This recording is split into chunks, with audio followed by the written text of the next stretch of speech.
तो hello guys, आज मैं एक्सप्लेन करने जा रहा हूँ रीज़ेरो का सीज़न 4। और पूछ रहे हो कि सीज़न 1 to 3 की तरह तो चैनल पर नहीं मिलेगी। वैसे भी मैं सीज़न 4 से एक्सप्लेन करना शुरू कर रहा हूँ। वैसे भी तो देखना भी मत चैनल पे। और अगर पूछ रहे हो कि 1 to 3 सीज़न का भी एक्सप्लेन करूँगा तो देखते हैं, मिल गया समय कर देंगे एक्सप्लेन। लेकिन मुझे नहीं लगता कि मेरे को मिलने वाला समय, क्योंकि मेरे पास रीज़ेरो के बाद भी काफ़ी सारे एनिमे एक्सप्लेन करने के लिए। तो अभी के लिए सीज़न 4 एपिसोड 1 एंजॉय करो। तो एपिसोड की शुरुआत में हमें इस जगह के दिखाई जाए जिसकी हालत बहुत ही ज़्यादा खस्ता है, मतलब पूरी की पूरी ख़राब पड़ी है। और सुबारू बोलता है कि तुम में से किसी को भी याद नहीं है कि ये इंसान कौन है।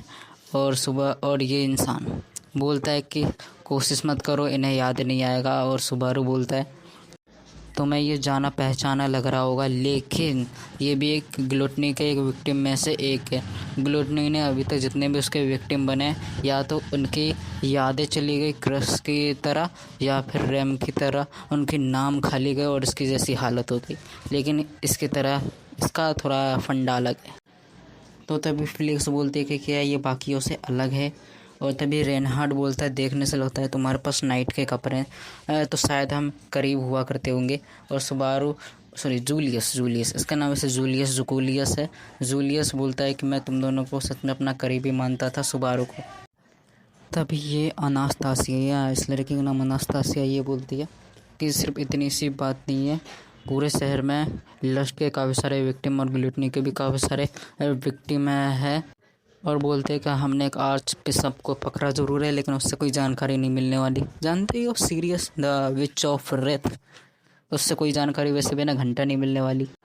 यानी कि अब आगे बढ़ने का कोई रास्ता नहीं है। और यहीं पे फिर इस पे फंस जाती है। और उसके बाद एनेस्ता से बोलते हैं कि हमें किसी ऐसे इंसान से मिलना होगा जिसे सब कुछ पता हो। और एमेलिया बोलती है कि कोई ज्ञानी इंसान, मतलब सेज। और एनेस्टेसिया डायरेक्ट नाम बताती है, इन्हें जाना होगा सेज सोला के पास। बिल्कुल वैसे ये वाली बहुत फेमस चल रही है ना, रीज़ेरो का वैसे कोर्ट आने वाला है, उसमें भी फेमस चलेगी, चिंता मत करो।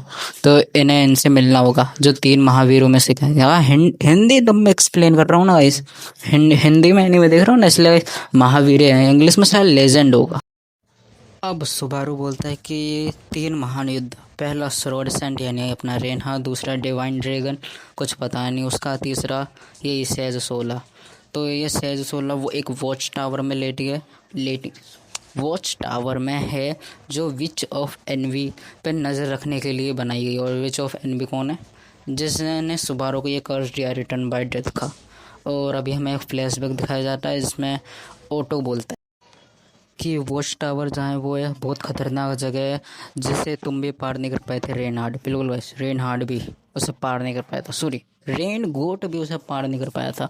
और तभी रेन गोट बोलता है कि जब शाही परिवार में कोई बीमारी फैली थी तो उसका दवाई ढूंढने के लिए मैं उस वॉच टावर पे गया था, तो ऐसा लग रहा था कि मैं उसके पास ही नहीं पहुंच पा रहा। मैं उसके पास इतना पहुंचता ऐसा लगता कि मैं उससे बहुत ज़्यादा दूर जा रहा हूँ, उधर पक्का कोई बैरियर होगा। तभी ऑटो बोलता है ओग्रे द वंस, ऐसे कुछ नाम है गाइस। उधर वॉच टावर है, उधर काफ़ी सारे महाबीस्ट है जहाँ सुबारू का जाना बहुत खतरा हो सकता है।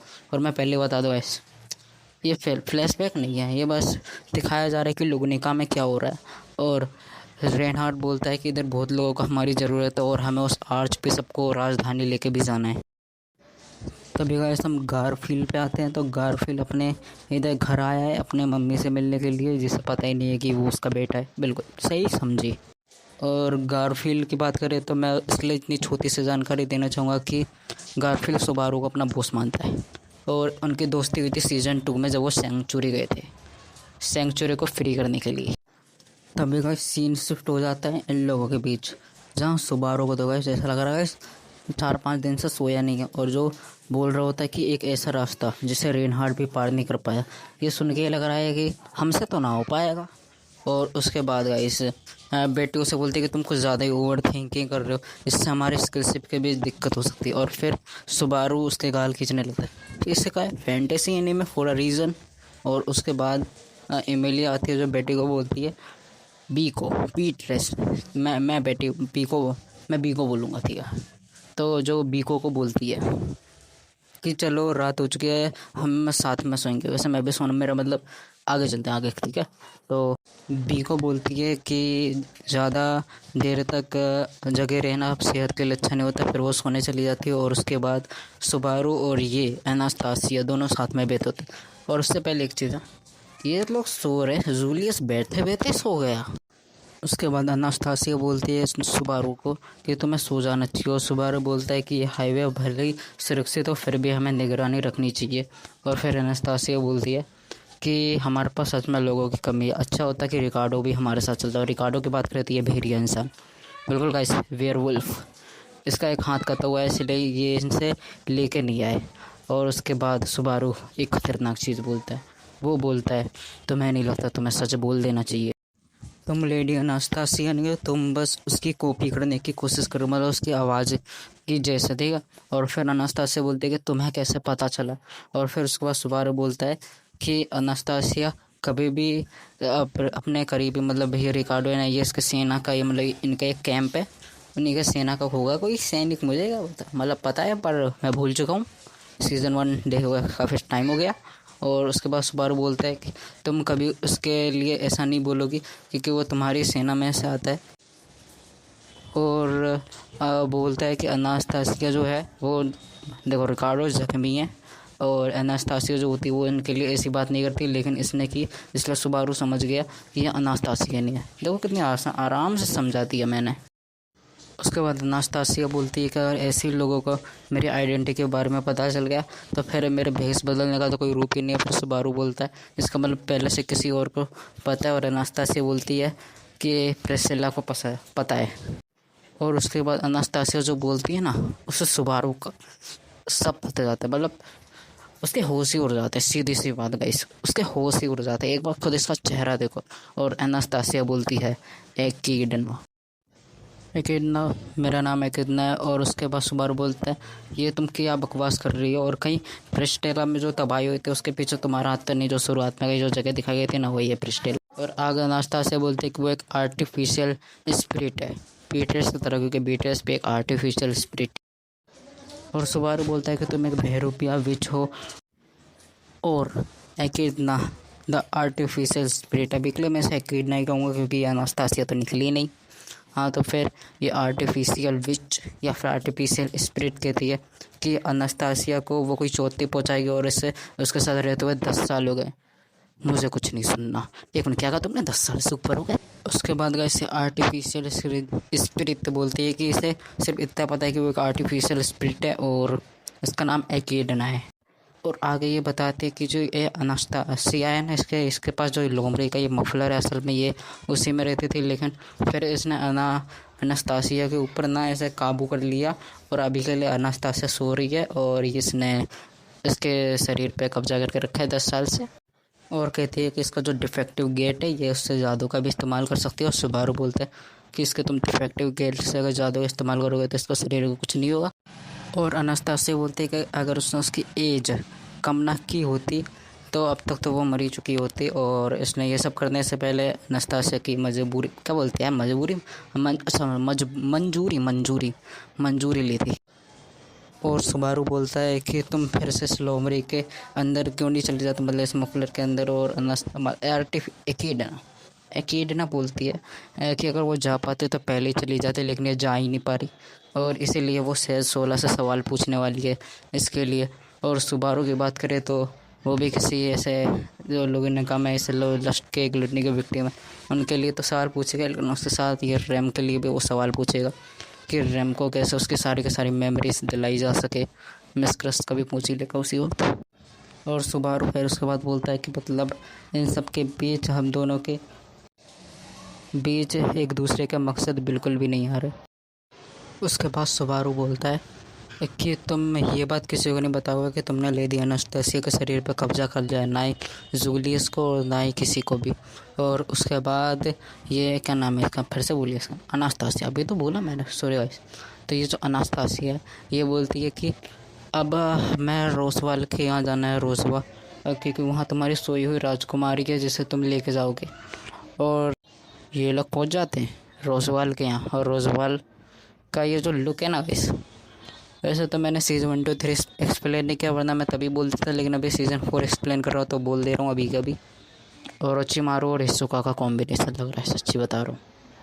और रुसवार बोलता है कि मैंने सुना कि तुम विचकंड की लड़ाई में तुमने कम से कम नुकसान हो ऐसी कोशिश की, और नुकसान की बात करें, इसे इसे कम नुकसान बोलते हैं। और उसके बाद गाइस ये फ्रेडरिका, उम्मीद करता हूँ नाम अच्छा बोल रहा हूँ, मतलब सही से नाम बोल रहा हूँ। ये बोलती है कि उम्मीद है कि गारफील्ड ने भी मदद की और ओटो की जान अब सही ठीक ठाक है। उसके बाद सुबारू बोलता है पेट्रा से कि मैंने सुना कि तुम्हारी उन चालाक लोगों से मीटिंग अच्छी गई, और मैं नहीं जानता कि यहाँ वो अच्छा उन चालाक लोग की बात हो रही है। और इन सभी का बेस गाइस जूलियस बोलता है कि मुझे पता चला कि तुम छोटे बच्चियों के बीच इतने क्या बोलते हैं फेमस क्यों हो।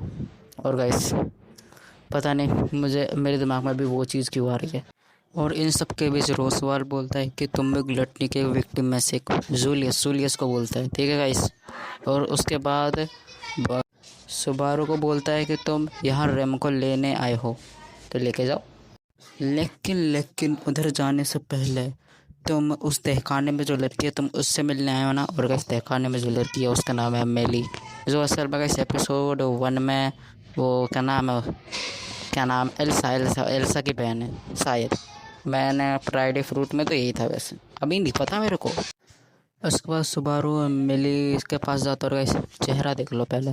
और हाँ तो मैं आगे क्या बोल रहा था, हाँ तो उसके बाद सुबारू मिली से वो ऐसे प्यार से बात करता है कि ताकि वो उसकी बात मान जाए, लेकिन मिली वो है समझदार, वो समझ जाती है कि इससे कोई काम निकलना है तो वो सीधे सीधे उससे बोल देती है। और उसके बाद सुबारू बोलता है, सुबारू ना वो एकदम सीरियस मूड में बोलता है कि हम ओग्रदी वॉन्च ऐसे नाम है इस वॉच टावर जो जिस जगह पे उधर है कि तुम मुझे इसलिए लेके जा रहे हो क्योंकि वहाँ जाके मैं महाबीस्ट, ऐसे मेरे को पता चलेगा महाबीस्ट नहीं महाबीस्ट है, फिर भी मैं महाबीस्ट बोलूँगा, मज़ा आता है। हाँ तो महाबीस्ट को वो कंट्रोल कर सकती है। अब उन्हें या शांत खराना हो या फिर उन्हें रास्ते सताना या फिर सेज पर वार करना हो। तभी सुबारू बोलता है आखिरी वाली चीज़ नहीं करनी चाहिए तो जो तुमने बोला। उसके बाद सुबारू आता है जूलियस के पास, जूलियस से इनकी कोई बातें होती है और जूलियस बोलता है कि भुलाए जाना या सब कुछ भूल जाना में ज़्यादा दर्दनाक क्या है। सुबारू बोलता है कि इससे फ़र्क नहीं पड़ता कि सब तुम्हें भूल जाते हैं या फिर तुम सब कुछ भूल जाते हो, इससे तुम्हारी ताकत कम नहीं होती, तुम्हारी ताकत है। अब जूलियस कहता है तुम बहुत कमाल का इंसान हो, तुमने मेरी ताकत मुझे याद दिला दी, और ऐसा भी नहीं है कि मैंने अपनी सारी ताकत पीछे छोड़ दिया है। अरे यार पीछे तो मैं रह गया हूँ, तुमसे मैं 3 कदम पीछे हूँ अब। क्या तुम्हारा मतलब है 30 कदम? मेरे मुंह पे मेरी बेइज्जती कर रहे हो, मैं पहले से ताकतवर बन चुका हूँ।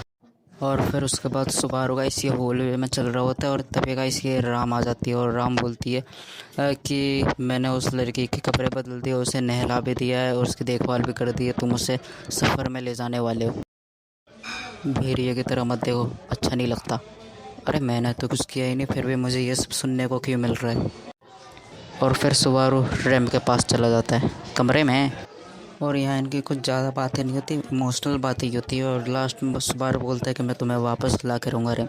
और अब हम आते हैं गारफील्ड पे, और यहाँ ज़्यादा कुछ नहीं, ये औरत बस क्या बोलते हैं नॉर्मल इमोशनल बातें ही कर रही होती है कि इसके 2 बच्चे हैं और ये 10 साल के बाद इसके पति ने इसे खुशी दी है और ये भुलक कर, और वैसे में कहता तो ये गारफील्ड की मम्मी है, पर गारफील्ड ने ये बताया नहीं कि इसकी मम्मी है, और ये अपनी याददाश्त खो चुकी है क्योंकि सेंचुरी से निकलते वक्त इसके ऊपर हादसा हो गया था, इसके वजह से पत्थर गिर गया था सीधे, उससे इसकी मेमोरीज जा चुकी है।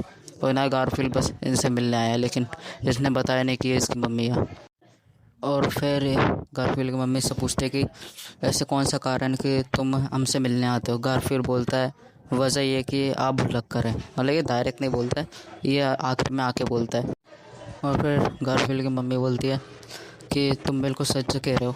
और उसके बाद गारफील्ड की मम्मी गारफील्ड के पास आती है और बोलती है कि ऐसा क्यों लग रहा है कि तुम रोने वाले हो। और गारफील्ड रो देता है और फिर वो रोते ही रहता है, हाँ रोते ही रहता है, अब भी रो ही रहा है। और अब उसका रोना ख़त्म होता है और तभी ये 2 बच्चे आ जाते हैं। और फिर उसके बाद इनकी थोड़ी बहुत और बातें होती है और गारफील्ड जा रहा होता है। वैसे गारफील्ड ने इन लोगों को अपना नाम गोजियस टाइगर बताया, पर है इसका नाम गारफील्ड ही। और फिर उसके बाद गारफील्ड की मम्मी अपने 2 बच्चों का नाम बताती है, एक का नाम होता है राफील और लड़के का नाम है फ्रेड। और अगर इसमें बता दो कि ये जो गारफील्ड की मम्मी है इसके पहले भी 2 बच्चे थे जो कि एक लड़का था एक लड़की थी। पहला तो अपना लड़का गारफील्ड और दूसरा इसकी बहन जो 21 साल की, गारफील्ड वैसे 15 साल का है। तो इसकी बहन उसका नाम है फ्रेडरिका। मतलब उन्हीं के दो नाम से इन दोनों के ही नाम है, ऐसा हम कह सकते हैं। और उसके बाद गारफील्ड बोलता है मैं आपसे मिलने दोबारा वापस आऊँगा, और फिर वो चला जाता है। और लास्ट में लड़की राफेल बोलती है कि अगली बार आओ तो रोना मत। और यहीं पे हमारा पार्ट 1 ख़त्म होता है। अगर इस वीडियो पे 25 लाइक आए तो नेक्स्ट पार्ट आ जाएगा। और बाय बाय।